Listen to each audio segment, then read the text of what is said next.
last week I was added to a Facebook group called SA Women Fight Back.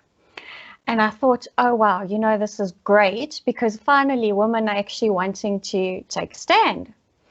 And at the same time that I was like getting into the group and seeing what was going on there, you posted that you shared a post from, was it Netwerk 24, where the woman got attacked in the Cape Town parking lot. At the airport parking lot, yes. At the airport parking lot.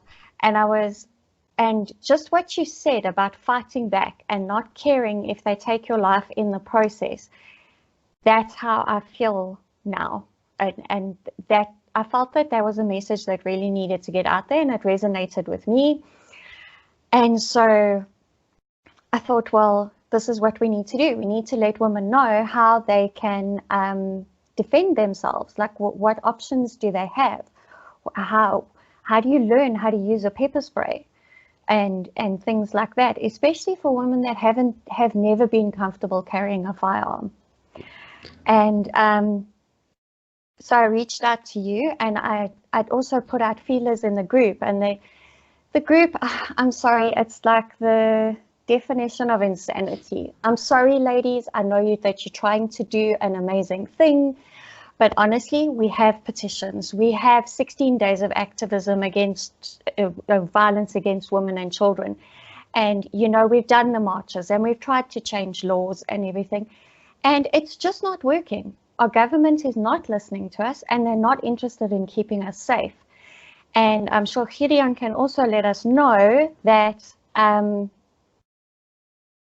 they're incapable. What is it exactly that the police have said about being able to protect their citizens?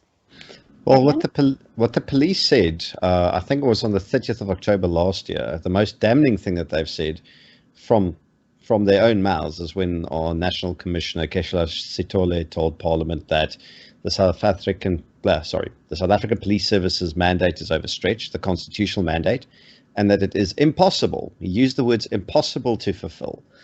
And that tells you already all you need to know. The South African Police Service constitutional mandate isn't very long. I mean, I think it's got about 7 or 8 items on there. If it's 11, that's a lot. And they can't fulfill that mandate. And even if they could, that would still not, to your individual level as an individual person, citizen, woman, mother, child, whatever part in society you play, or whatever your role is, that's still not going to make a difference to you, because regardless of how good any police force is or police service is anywhere in the world, there's always violent interpersonal crime, be it rape, assault, murder, kidnapping, whatever, that slips through this net that the authorities have. And it's great to tell people, oh, check out the statistics of Luxembourg or Switzerland or Japan or any developed Western economy, and you see, okay, their murder rate's really low, the rape rate's really low, all these wonderful things, but it's still a rate. And that statistic means nothing to you personally if you're the victim of someone like that at that time. I mean, you're not going to feel any better and say, well, I got murdered, or well, you won't be saying that if you did get murdered, but you're not going to say, oh, I got raped, but at least the statistics are low. My chances weren't very high. It's like, no normal person thinks like that. It happened to you. It's an awful, life-changing, traumatic event, and it happened to you in one of the safest countries in the world. At that point in time, that statistic means nothing to you. So I just don't want us to lose sight of the fact that even though the South African Police Service not only can they not keep you safe, they can't even bring our overall violent crime rate or level to an acceptable to an acceptable level as such. They can't do it. They aren't capable of doing it for numerous reasons. Mostly because they are poorly led. It's a broken, dysfunctional organization that's infiltrated with corrupt upper management and criminals amongst the lower ranks. I mean, the Institute of Race Relations have written extensively about the problems facing this app. So it's not like we can act we're not aware of this. And we also can't act like we aren't aware of the fact that government has failed for 2 decades at turning that ship around, as they failed to do with every other parastatal or state organ. Mhm. Okay. And then I have a funny story, but it's actually not that funny. And it's a message for all women out there. Your armed response can't keep you safe either. We have an uninvited house guest, a rodent uninvited house guest in our house. And it set off our alarm at 1:30 on Saturday morning. And my husband got up and he checked the alarm panel and he said, no, it says it's the kitchen, but like we didn't hear anything break. So we were confident that there wasn't an intruder in the house. So my husband unlocked and he went through to the kitchen. And it was very windy, so I figured maybe the shadows from the palm tree blowing outside, maybe because we'd left outside lights on, maybe that had set it off. And so I switched off the lights so that there was no more shadows, and we went back to bed, and that was it. But in the meantime, whilst we were standing in the kitchen trying to figure out what had happened, I'm thinking to myself, why has my armed response not phoned? And why, if it's taken them this long to phone, why is there not a vehicle outside my driveway? They should be here by now. And eventually they did phone on the house phone, but the next morning my mother phoned at 8 o'clock in the morning in a panic because she wasn't home on Friday night. And she wanted to know why the armed response had phoned her 3 times the night before. Now tell me, armed response company, I will be taking this up with you again. I'm not going to name names, but tell me, why are you phoning on a cell phone 3 times and not dispatching a vehicle and then phoning the landline and then taking my husband's word for the fact that, yes, we're safe? A vehicle should have been on my driveway by the time we got that phone call on our landline. Our armed response officers are a block away from us. They should have been here, and they weren't. So ladies, if you're relying on another big man with a nice gun to keep you safe, not going to happen. And what's this about them? About what is it? Semi-automatic or something? What do they want to do with weapons that is actually going to end up disarming our armed response as well? Okay, so there's a private security industry regulations amendment bill that is currently in the works, but it's got a long way to go. And it's so poorly written, so poorly drafted and thought through, that the way it's written is, if you are an armed response officer, an anti-poaching operative, any person that works in the private security industry, you'll basically be prohibited from using any semi-automatic firearm in the execution of your duties. So that would be any semi-automatic rifle or handgun, all of that stuff. So what they basically are leaving as available tools in the firearm side of things would be anything that is like a single action revolver or a bolt action rifle, or maybe a pump action shotgun. And that's just not going to, I don't need to really explain why that's a bad idea. I think everyone watching this would know. Another good thing, bouncing off what you said about the particular response that you had from the armed response company, it's not just the fact excuse me, that they didn't dispatch anybody, but it's also a fact of time frame. There is a saying, I think it originated in the US, that says, when seconds matter, the police are only minutes away. And that's truly what it is. You are always, without exception, the first responder to your personal crime scene. And any sort of thoughts to the other side that there's somebody that is going to get there in time to save you is not really grounded in reality, because as long as it takes the police or security to get to you, there's a lot of horrible things that can happen in those few minutes. And I think we've got enough dead people that could attest to that through what they lived through in their last moments alive. The fact that you're your own first responder, that's the reality. And you know, life doesn't care if you're a woman or a man or a child.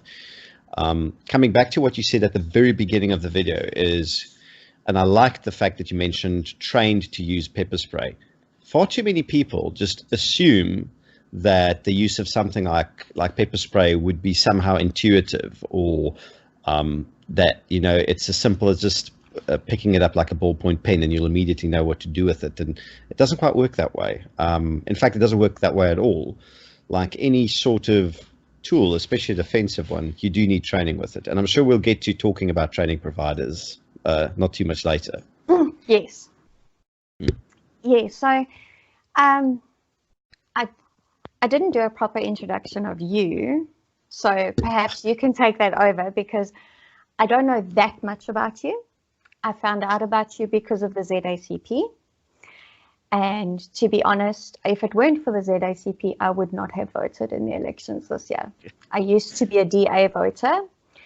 And you know what, living in Joburg, they've had our Joburg for nearly 3 years, and things have got worse. And I understand that they took on a lot of problems and everything, but don't make the promises that you made and know that you can't fulfill them, because you know what shit you were taking on when you made those promises. Yeah. So that's how I got disillusioned with the DA, amongst other things, because they've just gone too far left. And yeah. So I'll let you introduce yourself.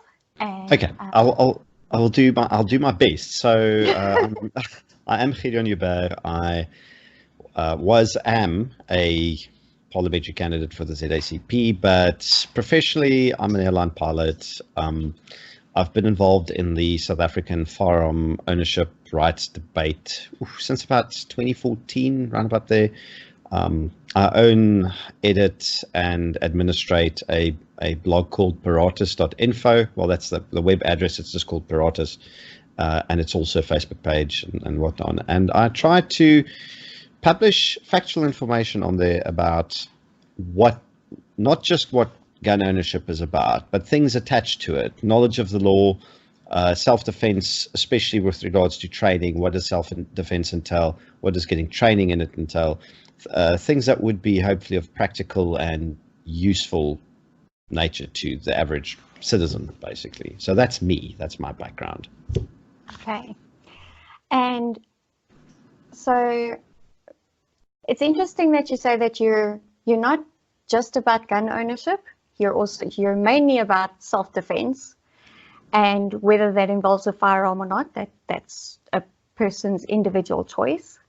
And that's why I reached out to you to do this, because I know that you are about defending oneself.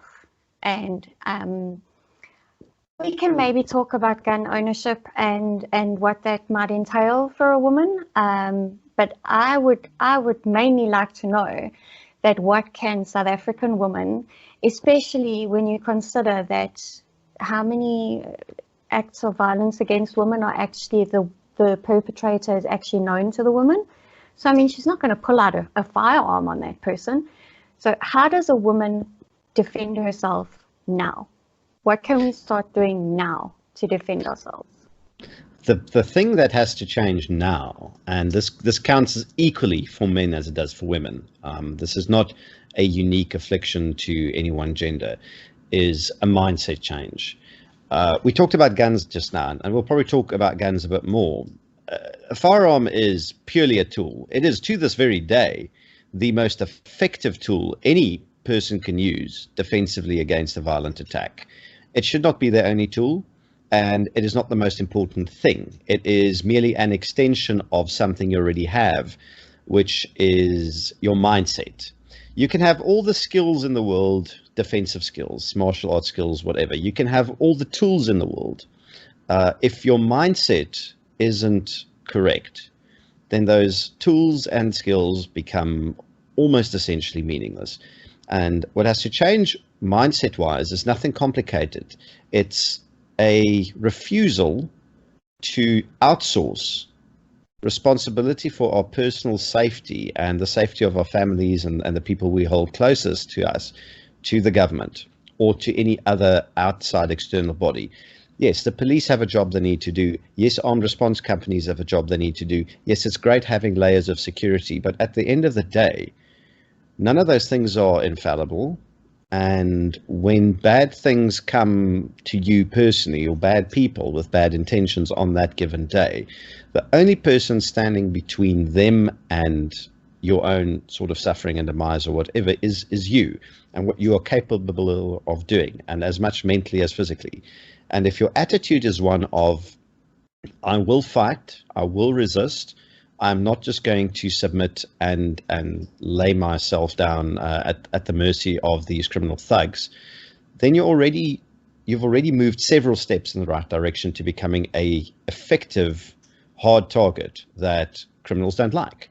I've seen personally in this country far too many examples of innocent, unarmed, harmless people, women, older children, men, elderly, it doesn't matter, that when they are confronted with violent criminals, we like to say, just give them what they want and they'll leave you alone.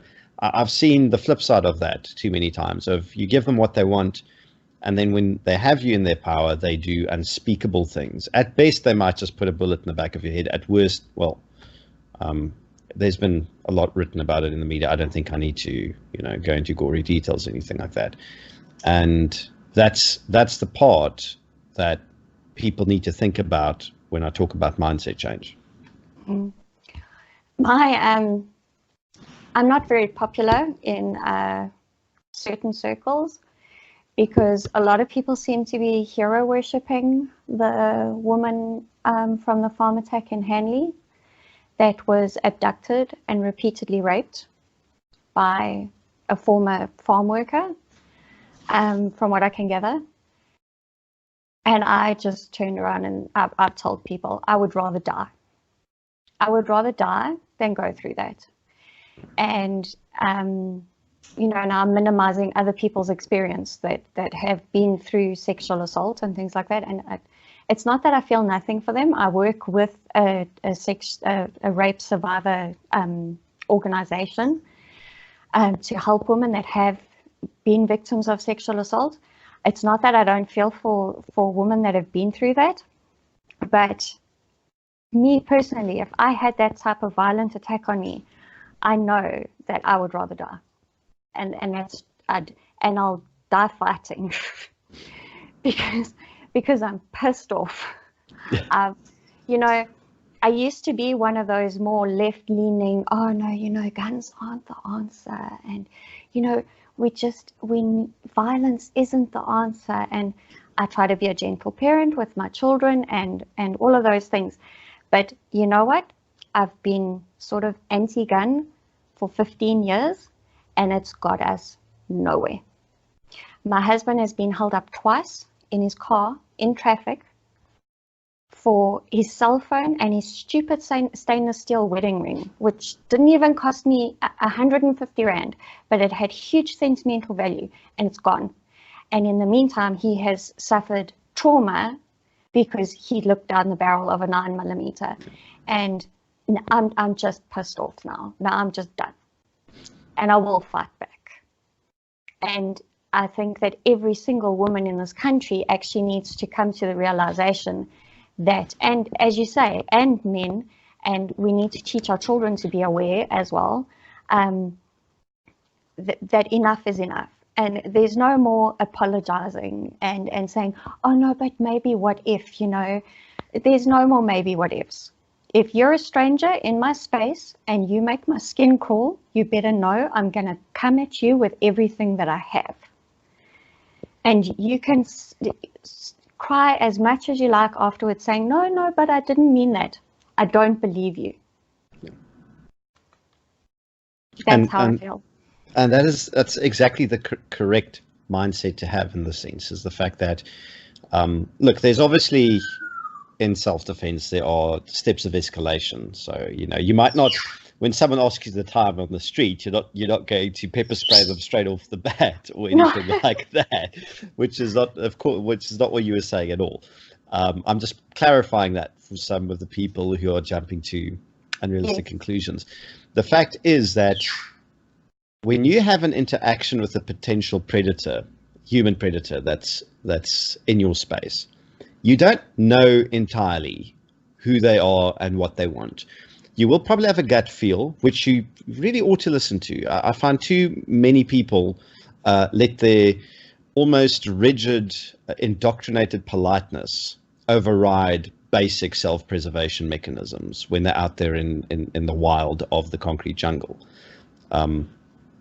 if you don't know who this person is and they are approaching you and you are giving them the signs to keep their distance and they keep coming closer and they keep following you, there will at some point be a line in the sand where the confrontation will either happen or you will do something to diffuse it by either leaving, which they might not give you an option, or presenting them with consequences that if they persist in what they are doing, it might go very badly for them, like arrest, injury, or death. And this is something that doesn't get spoken about a lot, is there are many cases of interpersonal confrontation, self-defense happening, where guns are pulled that just aren't reported on at all because no shots are fired, there's no bullets entering anyone's flesh. It's a case of, well, the perpetrator pushed the situation into this violent confrontation, but then when he realized that he could end up getting shot, he decided to rather leave. It doesn't always happen that way. In fact, you must never count on it ever happening that way. But that is how many of these confrontations go down, and that's why you never read about them, because most people just wouldn't be bothered to report them. And again, it comes down to mindset, and then having the training and the tools. It's almost like a triangle between the three, and you want to have all three, mindset being the most important one, but you also want training and you also want tools. Okay, so where can we get that training and tools? Okay, the training's not too difficult to want to answer. I've got on my website, I've got a very nice list that I will send you a link of that you can even put in the description of this video, that has a list of instructors and trainers that was compiled by a very good friend of mine, Brian Meny, and these are his personal favorites that I'm more than happy to send anybody to, especially women, to learn more about self-defense, what it entails. And the beauty of it is you go there as a complete layperson. You're not expected to know anything beforehand. You will be taught what you need to know, and you will pick it up in that environment. And it's around South Africa. It's Joburg, Pretoria, Cape Town, Durban. Wherever you live, we will find somebody who is suited to what you want to achieve. And it's quite a close network. So even if you don't directly know somebody now who's like just outside East London, for example, I'm sure you could find someone for us. Yeah, and a lot of these guys do travel. They do travel around. If there's enough interest from a group of people, they will do the effort of traveling and giving training. Perfect. Well, that's good news for women. Yes. The tools are not much different. We're talking about basic self-defense tools. You can talk about sharp objects. Pepper spray being a really good one, like high quality pepper spray has its place. You talk about silly things like, you've heard of tasers and all these things. I'm not a big fan of them. I'm sure they also have their place, but I've seen failures with tasers where people expected them to work where they didn't work at all, and stun batons and all these things. When it comes to carrying something defensively against a mugger or someone who accosts you on the street, good quality pepper spray, excellent. But don't put it in your handbag. This is the one thing. I'm not a self-defense expert by any means. Okay, I leave that to the real subject matter experts who I'll be referring people to. But the one thing I do know is, do never, ever don't put your pepper spray in your handbag, because when you need to get it, you're not going to rummage around and find it. So you're married, right? Yes. Okay. And do you go in your wife's handbag? No, I've been taught from a very young age that you do not do that, which frustrates her because she sometimes wants me to fetch things for her, and I say, I refuse. I'll bring you your bag and you can go dig at it. But I'm just like, on a principle basis, I don't do that. But now, why do you think you were trained from a very young age to never go in a lady's handbag? You know what? I just kind of always considered it to be, or at least what I got from it from my mother, is that's a lady's like personal space. You don't mess around with it. I was like, cool, I'm on board with that. And it can be a frightening place. And trust me, when you haven't used your pepper spray for 6 months because you've been safe, you're not going to find it underneath all the other things that ladies need to carry in their handbag. I'm not going to name them, but ladies, you know what I'm talking about. You're not going to find that pepper spray in the bottom of your handbag. I used to be part of a morning walking group until I had some health issues earlier in the year, and the walking group then fell apart. But what we did was we did each buy a pepper spray, and we were not stupid about, like, obviously we didn't walk with handbags or anything. We were, we made like we didn't even have cell phones. I used to hide mine in my sock or whatever and put it on silent. And I'd have my live location on WhatsApp so my husband could see, if there's any problems or whatever. But we didn't even put it in our pockets, even if we were wearing jerseys or whatever with pockets. We had that pepper spray in our hands. Which is exactly where it should be. And as you would know, it's small, it's relatively concealable. It's not easy to pick up that someone has pepper spray per se in their hand. It's a wonderful defensive tool. And it's a great way of creating an opportunity to escape from a violent mugger or an attacker. Because that's all you need the pepper spray really to do. Is you don't need it to take the guy down and then you put him in a rear naked chokehold or whatever the jiu-jitsu people do. You really just want to get in his face with it, disrupt what he's doing, and get yourself an opportunity to get away from this person. And it's perfect for that. And Beth, you did it exactly right. And that's precisely what the trainers will probably tell people who come train with them as well, as that's one of the things you do with pepper spray. If it's not in your hand, it's not going to work. Another great tool that people overlook is a bright, reliable torch or flashlight. And you get them small these days, small, tiny little things that are the size of my hand. And the output is like 1,200 lumens. It's ridiculous. That pepper spray, those two are perfect. If I always ease people into the gun talk and say, look, that is your last resort. It's a last resort I never want to not have. I find it that important. I understand if people don't feel happy to shoulder the responsibility of owning and carrying one. I will never judge anyone who says, that's not for them. That's perfectly fine. It is a big responsibility, especially if you have children. It's one of those things. You can't be irresponsible with it. But if you're okay with pepper spray and you're okay with a torch, and if you're trained and if your mindset is right, chances are eventually you're going to confront the gun ownership thing, one way or the other. Yeah, I haven't fired a gun in about 18 years. I actually can't remember when last I picked up a firearm and shot it, but I was seriously considering getting a firearm at the time. And the one thing that I couldn't reconcile myself with at the time was the fact that if I owned a gun, I would probably end up killing someone. And that was it. But, you can't own a gun and not have that sort of mindset, because otherwise then what's the point in owning it? Because then it does become a liability, which I'm sure we can discuss as well. So I never pursued it then, and I'm not sure how I feel now as a stay-at-home mother that's homeschooling 3 children about constantly having that firearm on my person, because I cannot leave it anywhere. And if it's locked in a safe, it's not doing its job.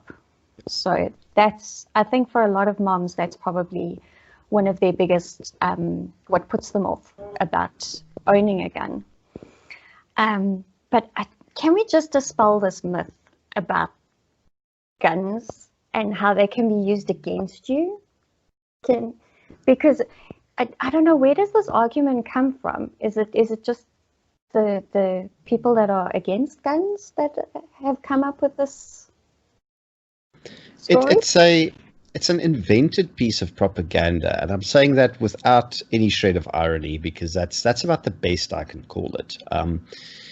Whoever synthesized the myth, we call it the 4 times more likely lie. The part that says that you're 4 times more likely to be killed with your own gun than successfully use it defensively. That's something that was recently debunked by Africa Check. They did a wonderful, long, extensive piece on debunking it. A guy on my blog debunked it in 2014 September already, and there was a previous debunking of it as well. And it originated from several pieces of research of Anthony Altbecker. He's quite a well-known author. He wrote A Country at War with Itself and a whole bunch of other things. And he wrote several books on the topic of violence between, criminal violence in SA. He wrote a lot of research. He did a lot of research.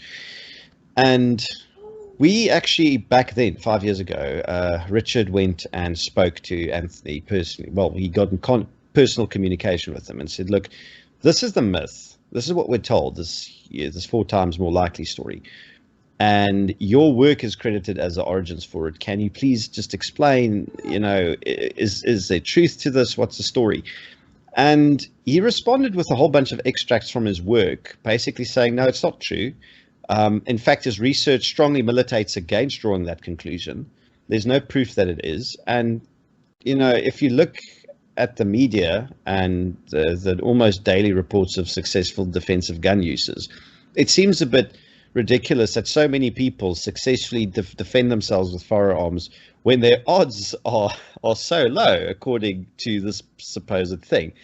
But it's a very, very popular soundbite because it sounds as if it carries some sort of gravitas and it sounds sciencey and it sounds research proves type thing. It's got all the right words attached to it, and it has been extremely difficult, almost impossible to bust that myth. I'm sure in your interactions on your group, it has probably come up at least once, even after what Africa Check has done and all the things, because it's something people have heard.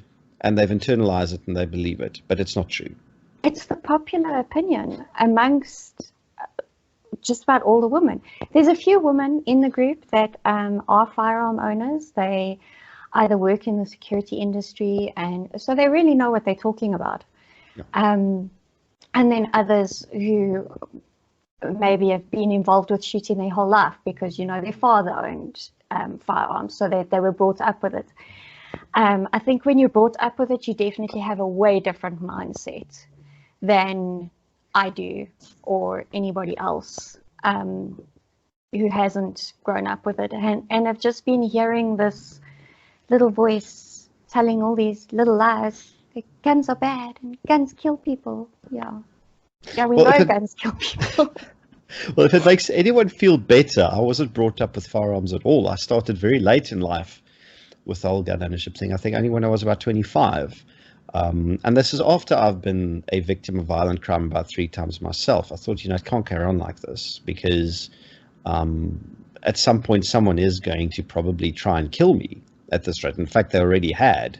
They didn't succeed because the one time my pepper spray saved me and the other time my Nike tackies saved me because I did what we call the Nike defense, which is when you run away, which is very effective if you can. But the older you get, that doesn't become an option really. Or if you've got kids that you have with you, you can't just leave them and win the 100-meter sprint. That's not going to work. So there's a lot to the discussion. I said earlier that a firearm is the most effective tool for self-defense. It is. It's a great equalizer. There's nothing better out there that gives a frail old lady the ability to take down a strong, young, aggressive attacker who's trying to kill her in her own home. If there is something better than sure, if you put her in a bulldozer, she might as well, but that's going about a bit hyperbolic. So something that's the size of your hand that fits in your handbag or that you can carry on a holster on your body. I know so many mothers of small and larger children, women of various ages who successfully carry a gun on their person every day, and they don't dress like men. They don't have to wear clothes that men wear to successfully do it because the industry has changed. At some point over the last few years, manufacturers have woken up to the fact that men and women are different. Maybe we should make guns, holsters, and accessories that aren't just, supposedly unisex, that are actually generally engineered for the female physique, the female lifestyle, and to fit in with what women do, as opposed to expecting women to adapt themselves around this object alone. Yeah, look, it is a bit of a give and take always involved in adapting yourself to that kind of burden, but what I like about it is that I think it's been very effective. And subsequently, we've seen in South Africa now, what we've seen in America over the last few years, is that the fastest growing segment of firearm owners are women. And that's fantastic. That is. It is. Yeah, I think my husband and my children think I'm losing my mind because I'm like totally changing how I was talking about this before. And the thing is, I spoke before about how I couldn't reconcile myself with the fact that I was going to kill another human being if I owned a firearm. If somebody comes after my children, you better believe it, that I'm going to kill them. I made those. And that's exactly it. And the fact that it's not, I think we've also maybe taken that discussion a bit, what's the word? We've melodramatized it with a bit of morbidity. And yes, if you own a firearm, your last resort, worst case scenario is you end up killing somebody to save your life or the life of your children or another innocent third party. And that does happen. What we don't talk about is the fact that it doesn't necessarily work that way. If someone attacks you and you draw a gun or you present it at them and they drop what they have and they either surrender or run away, it would not be reasonable for you to shoot them anymore. That's also, we had a discussion offline about the so-called excessive force thing. So excessive force isn't quite what people think it is. If someone attacks you with a knife, you're fully entitled to shoot them with any size gun, whether it be a 30-06 hunting rifle, 12-gauge shotgun, or a 9mm handgun. It doesn't matter. The fact is not that you're not supposed to get a knife and then fight them fair and square. That's not how it works. The fact is that we work the boundaries of deadly force defensively. I'm going to oversimplify it quite a bit. Is there must be an unlawful attack on you or another innocent person in your presence. It must be perceived to be life-threatening. So if someone comes at you with a knife, that's pretty much life-threatening. If they've got a water pistol that they painted black that they're pointing at you, you're correctly perceiving it, reasonably perceiving that to be life-threatening as well. So even though your life isn't under threat at that point in time, you're also justified to use lethal force to stop that person from attacking you with their pistol. When we talk about excessive force, it's something like what we just spoke about. If the person surrenders or runs away, you can't now shoot them anymore. The attack is over. They've stopped. If they recommence the attack after running away or they come back, then it's, then that doesn't count anymore. But you're not allowed to use lethal force against somebody who isn't a threat. But also, bear in mind, the courts look at every single defensive case individually. There is no cookie cutter answer. This frustrates people a lot because people come on the internet and ask questions like, oh, but what if this happens? What will then happen? It's like, you can't. Everything is unique. Every case is unique. Every incident is unique.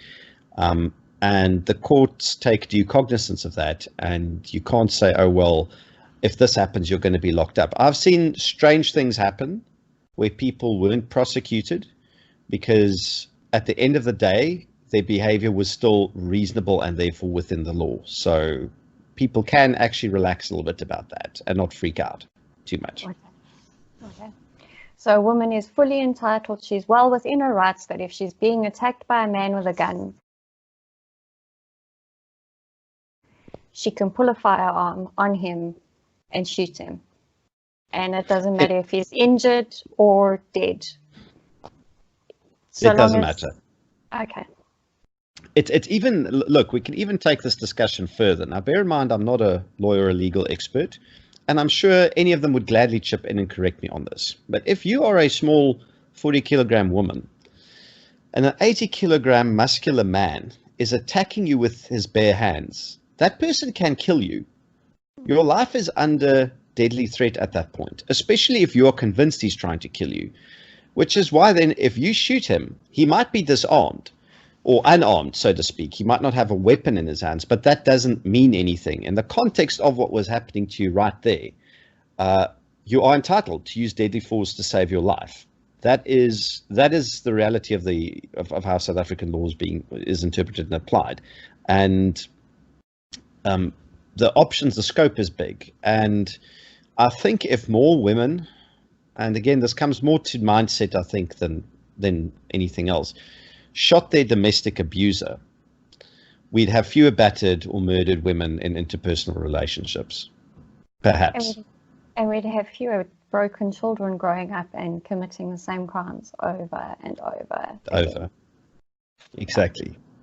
Not that I'm proposing that guns solve all problems. This is just an example. It's just, yeah. No, I mean, it's absolutely true. You know, if women felt more empowered that they could leave their abusers, it would be a lot easier. And I know I left an abusive relationship, but everybody said to me, but it was only one time. I'm like, yeah, I'm not going to give him another freaking chance. Are you nuts? Oh no, but he was drunk. I'm like, really? What do you do when you're drunk? Do you go home and beat your mother up? No. That's another thing people need to stop doing, is stop apologizing for indecent behavior. Exactly. I don't know if you saw, there was a video shared yesterday of a guy climbing into the back of a woman's canopy in Hart Bay. No, I didn't see that one. Yeah. So these people were following this woman, and this guy, they videoed him getting into the back of her bakkie. And then obviously when she stopped at a robot or whatever, they let her know what had happened. And from there, I don't know what happened to the guy, but there were a few comments on the post like, oh, shame, maybe he was just cold or looking for a ride. I'm like, oh, shame nothing.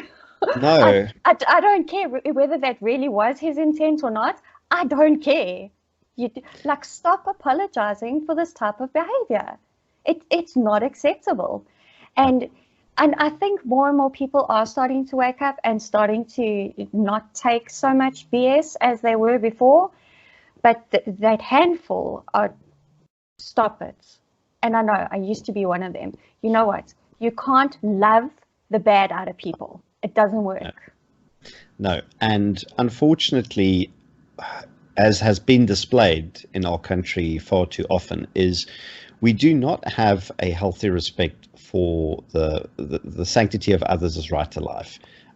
That's why our murder rate is what it is. And something that is not well known is that I'm willing to go out on a limb and estimate that the majority of murders happening in a place like Nyanga and Khayelitsha are interpersonal violence to the level of domestic abuse, where husbands are murdering their wives or lovers or other people they know personally. And a lot of the time it involves alcohol, and a lot of the times it involves drugs. And it's not something you can solve by feeling sorry for people.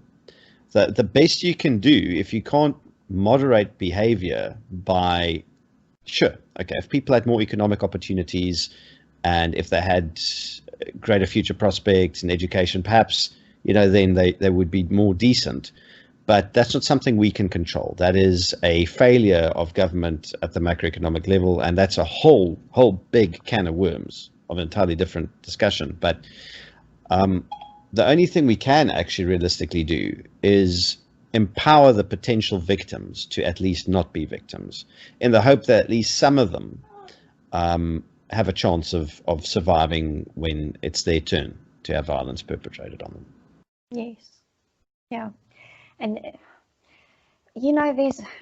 we can talk about it till we're blue in the face. The organizations are there to help women to leave abusive situations.